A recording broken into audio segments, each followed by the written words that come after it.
जब भगवान रघुनंदन श्री राम अपनी लीला पूरी करके वैकुंठ को प्रस्थान करने लगे तो अयोध्या में जितने लोग हैं सबके लिए विमान आया। भगवान अपने विमान पर बैठ गए, एक एक व्यक्ति अपने अपने विमान पर बैठता जा रहा था। तो अंत में हनुमान जी से राम जी ने कहा कि भाई अयोध्या एक बार देख के आ जाओ, कोई रह तो नहीं गया। हनुमान जी भ्रमण करते हुए आए और बेचारे एक रोते बिलखते एक आदमी को लेकर के आए। बोले महाराज जी प्रभु ये रह गया। राम जी बोले कौन है भैया ये? बोले ये वही है जिसने सीता जी पर संदेह किया था। श्री किशोरी जी पर संदेह करने वाला वही धोबी है। ये सबके लिए विमान आया लेकिन इसके लिए कोई विमान नहीं आया। भगवान कहने लगे तुम्हारे लिए विमान नहीं आया? बोले क्या करूं प्रभु, सबके लिए आया, मेरे लिए नहीं आया। भगवान बोले काम करो, तुम मेरे विमान में बैठ जाओ, सिंहासन के नीचे छुप के बैठ जाओ, हम तुमको ले चलते हैं। सबके विमान वैकुंठ में प्रवेश कर गए, लेकिन जैसे ही रघुनाथ जी का विमान प्रवेश करने लगा वैकुंठ के द्वार बंद हो गए। भगवान ने वैकुंठ से कहा भाई तुमने द्वार बंद क्यों किए? बोले आपके सिंहासन के नीचे कोई अनधिकारी छुपा बैठा है, पहले इसको निकालो, तब वैकुंठ के द्वार खुलेंगे। निकल करके बाहर आया, रोने लगा। बोले प्रभु मुझे क्षमा, मुझे वापस अयोध्या ही भेज दो, मुझे कोई स्वीकार नहीं करेगा। भगवान बोले वैकुंठ नहीं मिलेगा तो स्वर्ग भेज देंगे, स्वर्ग चले जाओ। इंद्र ने स्वर्ग के द्वार बंद कर दिए। माफ कीजिए प्रभु, गुरु का अपमान करने वाला, सीता जी लक्ष्मी हैं और लक्ष्मी हमारी आचार्य हैं, उनका अपमान करने वाला कोई भी हो स्वर्ग में स्थान नहीं है उसके लिए।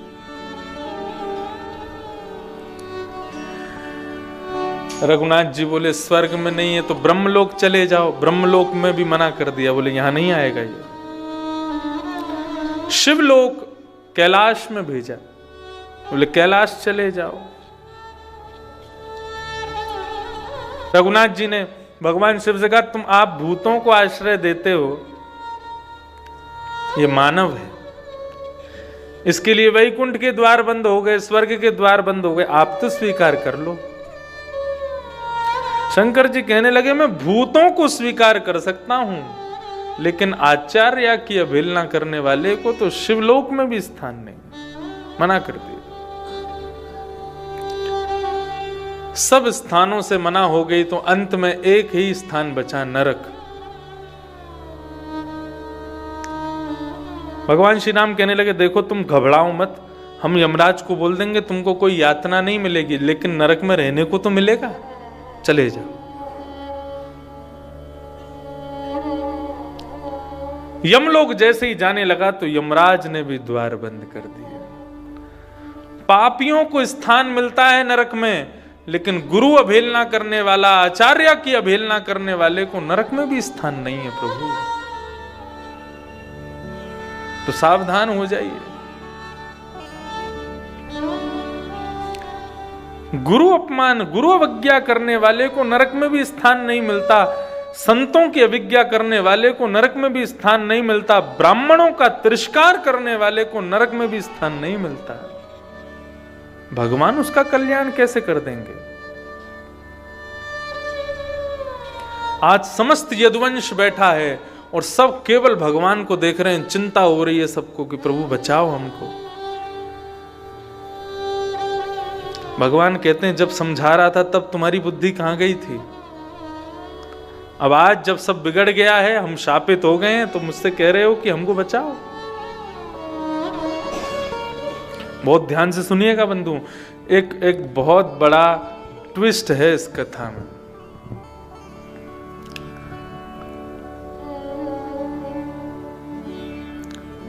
भगवान समस्त यदुवंशियों के मध्य में बड़ी चिंता व्यक्त कर रहे हैं, क्या करूं? आज मैं भगवान होकर के भी तुम्हारी रक्षा नहीं कर पाऊंगा। कोई रो रहा है, कोई विलक रहा है, कोई हाथ जोड़ के पड़ा है, कोई पस्त पड़ा है, सब चरणों में पड़े हैं। ठाकुर जी आप जैसा कहेंगे, जो कहेंगे हम सब करने को तैयार हैं, हमको इस श्राप से बचा लीजिए। भगवान तभी कहते हैं एक उपाय है, यदि करो तो। बोले क्या? बोले हमारी द्वारिका नगरी समुद्र के बीच में है, समुद्र पार करके जब जाएंगे तो वहां प्रभाषित क्षेत्र है। प्रभाषित क्षेत्र में भगवान शिव का एक मंदिर है, उसका नाम है सोमनाथ। सौराष्ट्र में जो सोमनाथ मंदिर है, ये भगवान शिव का वो मंदिर है जो श्रापों को दूर करते हैं। यदुवंशी कहने लगे श्रापों को दूर करने वाले शंकर जी, मतलब कैसे? बोले कि एक बार चंद्रमा को श्राप दे दिया चंद्रमा के ससुर जी ने। दक्ष प्रजापति ने अपनी 16 पुत्रियों का ब्याह किया चंद्रमा के साथ। ये नक्षत्र सुने होंगे ना, ये दक्ष प्रजापति की 16 पुत्रियां, उनका ब्याह हुआ चंद्रमा के साथ। लेकिन चंद्रमा को सबसे ज्यादा प्रिय है रोहिणी, रोहिणी नक्षत्र। तो बाकी की कन्याओं ने जाकर के अपने पिता से शिकायत कर दी कि हमारे पति जो चंद्रमा है, जिनसे आपने हमारा ब्याह किया, वो केवल रोहिणी से प्रेम करते हैं, हमसे प्रेम नहीं करते। तो दक्ष ने श्राप दे दिया, बोले कि तुम केवल एक बेटी से प्रेम करते हो, बाकियों को कष्ट देते हो। मैं श्राप देता हूं, तुम अपने रूप से विहीन हो जाओ, तुम अपने रूप से क्षीण हो जाओ। चंद्रमा कहने लगे मुझे ये श्राप मिला, इसका मुझे दुख नहीं है। मुझे दुख इस बात का है कि कष्ट आपकी बेटियों को ही होगा। मैं जिस दिन अदृश्य हो जाऊंगा उस दिन आपकी बेटियां विधवा हो जाएंगी, और एक नहीं सारी बेटियां विधवा होंगी। दक्ष बोले मैंने ये तो सोचा ही नहीं, अब क्या करें? तब दक्ष प्रजापति ने चंद्रमा को कहा कि तुम समुद्र के किनारे सौराष्ट्र में शंकर जी की अर्चना करो, शंकर जी की प्रार्थना करो, ब्राह्मणों को खूब दान देना। वहां शंकर जी यदि तुमसे प्रसन्न हो जाएं तो तुम्हारा श्राप वरदान में परिणत हो सकता है। तब चंद्रमा ने आकर के भगवान शिव का यजन किया, ब्राह्मणों को दान दिया। तब सोमेश्वर महादेव सोमनाथ भगवान ने उसको आशीष दिया कि 15 दिन तक तो ससुर जी का श्राप लगेगा तुमको, तुम हर दिन छोटे होते चले जाओगे, एक दिन अदृश्य हो जाओगे, लेकिन जिस दिन अदृश्य होगे उसके अगले दिन मेरा वरदान तुमको मिलेगा, तुम फिर से अपने रूप में आने लग जाओगे, और अगले 15वें दिन यानी कि पूर्णिमा को तुम अपने पूर्ण आकार में आ जाओगे। तो 15 दिन तुम रहोगे वरदान में और 15 दिन रहोगे श्राप में। जाओ। तो भगवान कृष्ण ये कथा सुना रहे हैं यदुवंशियों को, भैया यही उपाय है। और क्या कह रहे हैं? तेषु दानानि पार्थेषु श्रद्धयो त्वामहन्ति वै ब्रजीनानि तरिष्यामो दानैनो विर्वाणम्। दान की महिमा बताई। हम लोग जाएंगे वहां शंकर जी का यजन करेंगे और ब्राह्मणों को खूब सारा दान देंगे। बोले दान करने से क्या होता है? बोले ब्राह्मणों को दान करने से, बोले जिस प्रकार बीच नदी में फंस जाए कोई, बीच नदी के भंवर में यदि फंस जाए, उस समय लकड़ी का कोई भाग मिल जाए या नाव मिल जाए तो उसी से पार हुआ जा सकता है। इसी प्रकार यदि कोई व्यक्ति बहुत बड़े संकट में फंस जाए तो उस समय ब्राह्मण ही नौका का काम करते हैं। ये ब्राह्मण ही नौका के समान है। जीवन की कैसी भी परिस्थिति आ जाए, मैं आपको अपनी आप बीती बता रहा हूं। जब मेरे जीवन की पहली कथा हुई 2015 में, उस समय किसी कारणवश, मैं केवल 18 वर्ष का था, कारणवश 18 वर्ष का नहीं था, एक रोग हुआ था मुझे, और उसकी वजह से मैं दिल्ली के मैक्स हॉस्पिटल में एडमिट रहा था। 15 दिन एडमिट रहा। डॉक्टरों ने पिताजी को स्पष्ट मना कर दिया, आप अपने पुत्र से कथा मत करवाइएगा। पिताजी ने क्योंकि कहा कि भाई 15 दिन बाद कथा, इसको ठीक करो। उन्होंने कहा महाराज जी 9 महीने की दवाइयां चलेंगी, उससे पहले यदि आपने अपने पुत्र को कथा करवाई और व्यासपीठ पे इनको बिठाया। अच्छा, व्यास बन के कथा करना साधारण बात नहीं होती महाराज। लॉट्स ऑफ प्रेशर, बहुत प्रेशर होता है एक व्यास के ऊपर। और चलो यहाँ तो एक पारिवारिक जैसी कथा है ऋषिकेश में, यहाँ पे कोई लोग ज्यादा फूल चट्टी आ भी नहीं सकते, इतना प्रचार भी नहीं है, इतना वो भी नहीं है, तो एक पारिवारिक कथा है, तो यहाँ तो लोग सीमित बैठे हैं। जो कथाएं होती हैं बाहर तो हजारों लोग बैठते हैं। उन हजारों लोगों का कंसंट्रेशन बना के रखना, विषय से बिल्कुल भी उतरना नहीं, विषय लेकर के कथा करना, और बहुत सारे प्रेशर होते हैं दिमाग पे। हर कथा में हर बार कुछ नवीन कहना, हर भाव को नए तरीके से समझाना, खूब अध्ययन स्वाध्याय करना, सब कुछ होता है। फिर भजन भी पुराने हो जाते हैं, हर 2-3 कथा में नए नए भजन भी लाने पड़ते हैं, लोगों को उससे आनंद आता है। तो ये सब प्रेशर होता है। बोले कि आप इतना प्रेशर इनके दिमाग पे देंगे तो इनका जीवन फिर खतरे में आ जाएगा, तो आप कथा मत करवाना इनसे। तो द्वारिका कथा के लिए ये हो चुका था कि भाई अब क्या करें, इतने लोगों को आमंत्रित किया, यश भैया भी आए थे, माता जी भी आई थी कथा में। तो उस कथा के 15 दिन पूर्व ये निश्चित हो गया था कि इंद्रेश जी केवल वहां 10 मिनट बोला करेंगे मंच पे, और फिर कथा पूरी ठाकुर जी किया करेंगे, किसी को बताएंगे नहीं तो फिर सबको लगेगा पता नहीं क्या हुआ। दुनिया भर के संतों आमंत्रित हो रहे थे, 5000 के लगभग वहां लोग पहुंचे थे। तो फिर अंत में यही हुआ कि भाई ठीक है, इंद्रेश जी 10-15 मिनट बोल लिया करेंगे, फिर ये चले जाएंगे, आराम करेंगे, ठाकुर जी पूरी कथा करेंगे। लेकिन हमारे नाना जी पंडित श्री कृष्णलाल शास्त्री जी, उन्होंने पिताजी महाराज से निवेदन किया कि आप एक बार संतों के मध्य में अपनी बात रखो, क्योंकि मेरी कथा की जो तिथि थी ये सब संतों ने ही निकाली थी, वो विशेष रूप से रमन रीति वाले महाराज जी ने निकाली थी। तो जब उनके सामने जाके प्रस्ताव रखा तो सब ने कहा, बोले ठाकुर जी हम आपको एक बात कहें, वैसे तो आपको बताना कोई जरूरी नहीं, आप भागवत के वक्ता हैं, आप भागवत जीते हैं, आपको सब पता है ब्राह्मणों की महिमा कितनी है भागवत में। आप केवल एक कार्य कीजिए। बोले क्या? लाला की कथा में अभी 15 दिन है। बोले हाँ 15 दिन है। तो 1 सप्ताह अनुष्ठान श्रीमद् भागवत जी का अपने घर पे करिए, उसमें कथा मत करिए, केवल 108 ब्राह्मणों को अपने घर के हॉल में बिठा करके भागवत का पाठ करवाइए।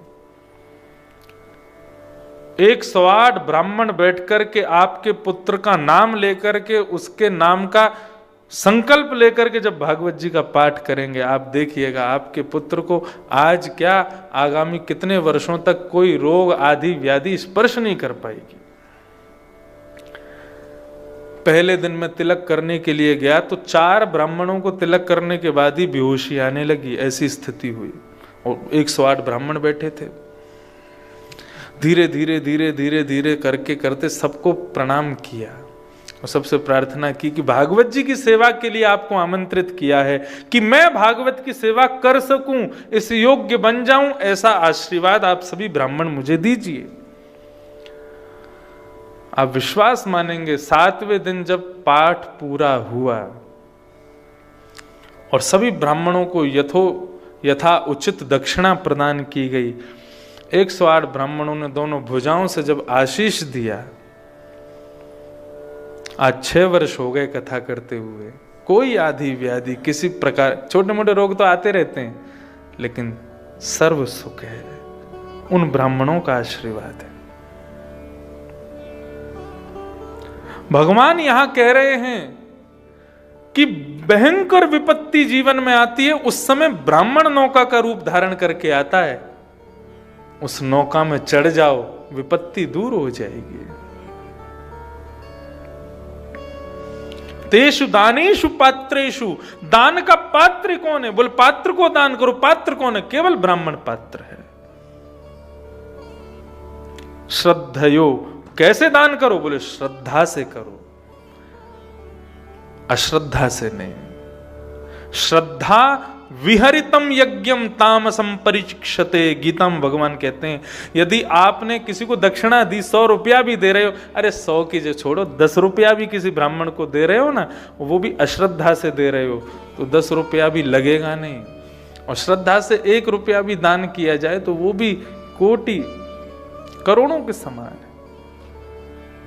तेषु दानानि पात्रेषु, ब्राह्मणों को दान करेंगे, भगवान कह रहे हैं सब यदुवंशियों से। और कैसे करेंगे? बोले बहुत श्रद्धा से करेंगे, खूब प्रेम से करेंगे।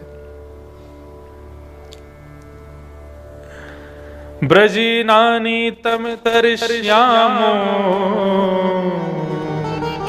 दानेनो भिर्मार्णवम्।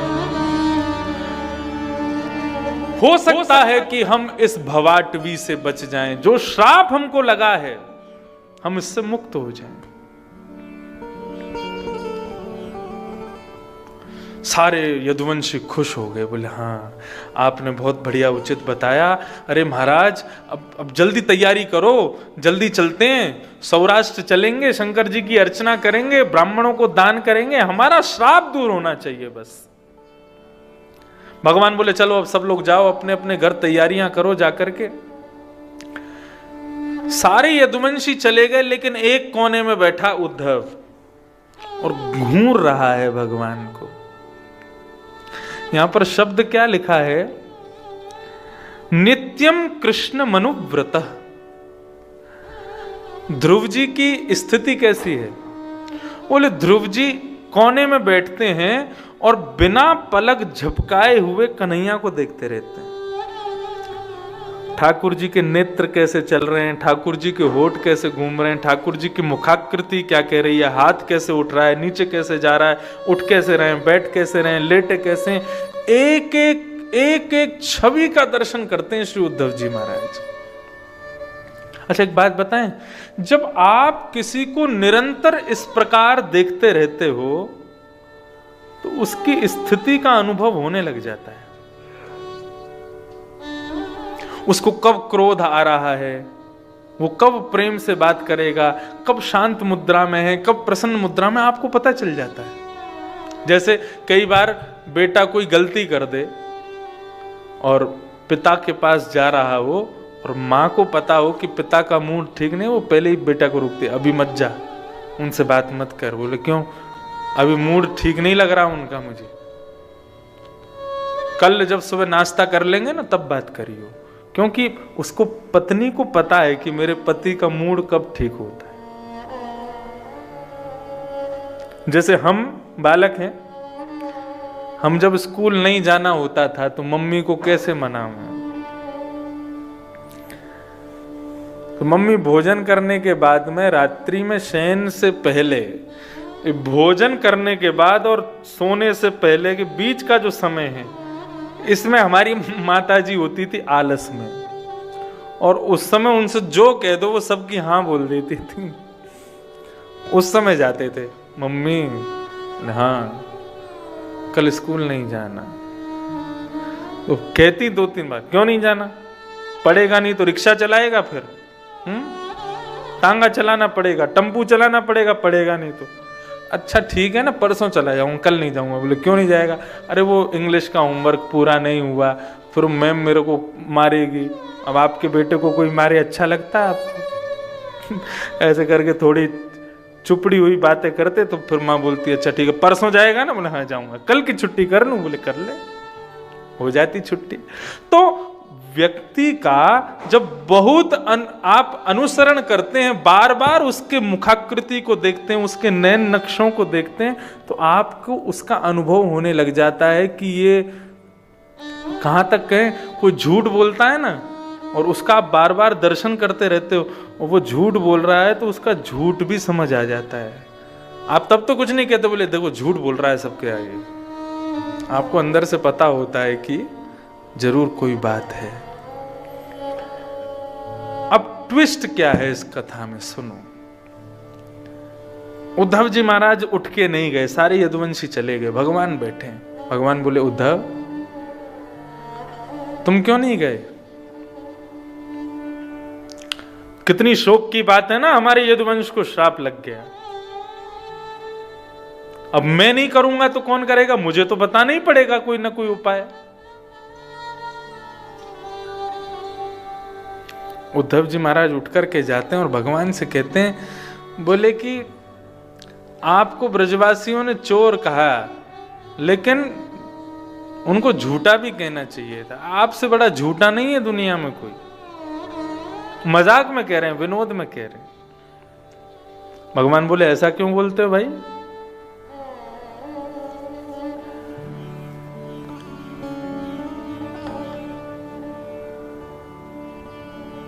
पत्थर की नारी, उसको श्राप लगा वो पत्थर बन जाए।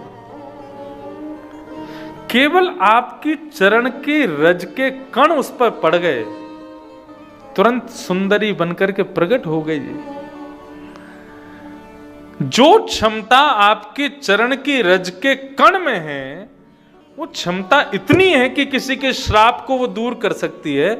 और यहां पे आप पूरी रामायण बांच रहे थे 1 घंटे से, वहां जाएंगे सौराष्ट्र में, ये करेंगे, वो करेंगे, वो करेंगे, उससे हमारा श्राप दूर होगा।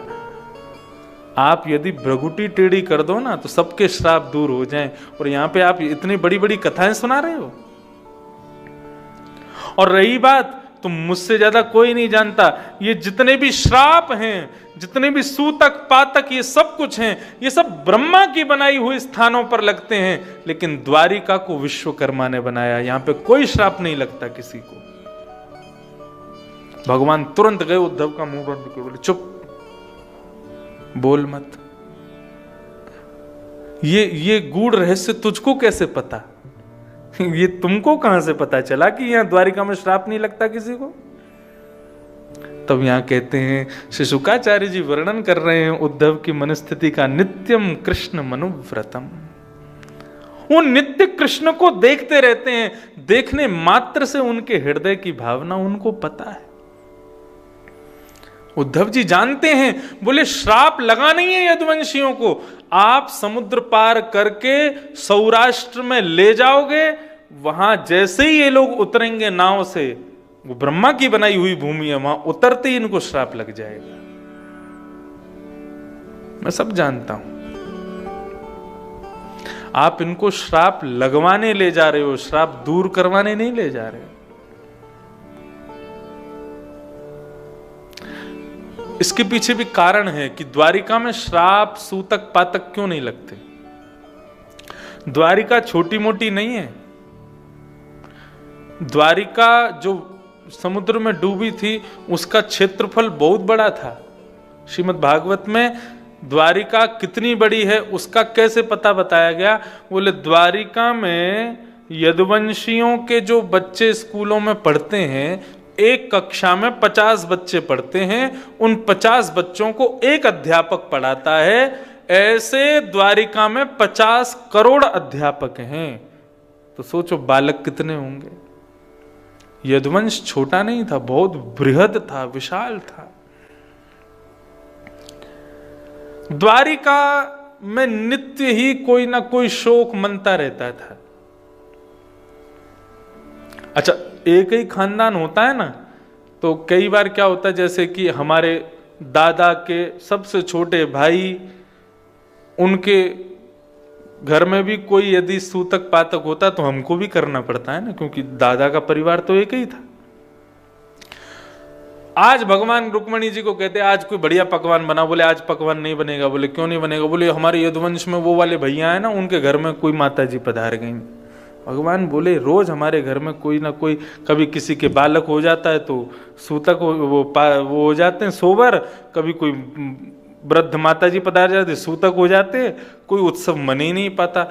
रुक्मणी जी बोली मेरी क्या गलती, आपका यदुवंश है इतना बड़ा। तो भगवान ने फिर ये नियम बना दिया, बोले ब्रह्मा जी, ये सूतक पातक श्राप महामारी आदि आदि जो ये आपने अपने बनाई हुए स्थानों के लिए जितने भी दोष बनाए हैं ये आपके स्थान पर रहेंगे। ये भूमि विश्वकर्मा ने बनाई है, यहां पर कोई प्रवेश ना करे। तो द्वारिका में बालक का जन्म हो चाहे किसी का मृत्यु हो, वहां सूतक पातक नहीं होते थे। अब होते हैं। अब वाली तो ब्रह्मा की है। पहले जो द्वारिका थी, जो विश्वकर्मा ने बनाई थी, वहां नहीं था ये नियम। तो जहां पर कोई दोष नहीं है तो वहां पर श्राप कैसे आ सकता है? यदुवंशियों को श्राप लगा ही नहीं। भगवान ने जबरदस्ती श्राप उनको लगवाया सौराष्ट्र ले जाके। और एक बात बताएं, सबको श्राप लगा, केवल उद्धव को नहीं लगा, क्योंकि भगवान उद्धव को लेके ही नहीं गए। भगवान उद्धव से कहने लगे, उद्धव मैं सबको लेकर के जाऊंगा लेकिन तुम यहीं रहोगे। उद्धव कहने लगे, बोले प्रभु इस प्रकार मेरे साथ आप क्यों कर रहे हैं? मैं आपके बगैर एक क्षण भी नहीं जी सकता। एक क्षण भी आपके बगैर रहना मेरे लिए दुष्कर है, और आप ऐसे में मुझे कह रहे हैं कि तू यहीं पर रहे। नाहं तवांग्रि कमलं प्रतहन्यदीश्वरम्, नाहं तवांग्रि कमलं क्षणार्धपि केशवम्। मैं एक क्षण भी आपके चरण कमलों के बिना नहीं रह सकता कन्हैया।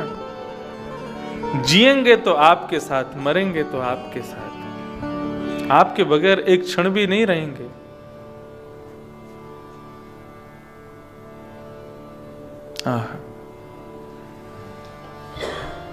कृपा की न होती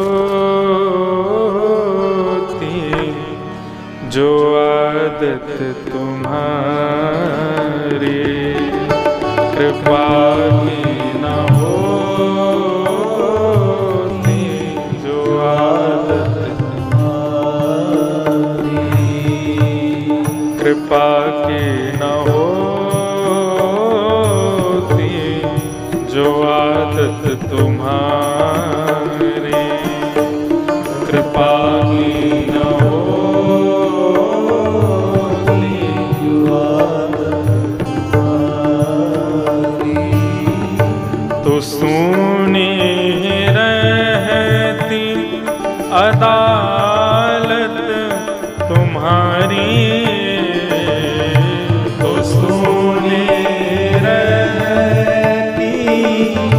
अदालत तुम्हारी, कृपा की न हो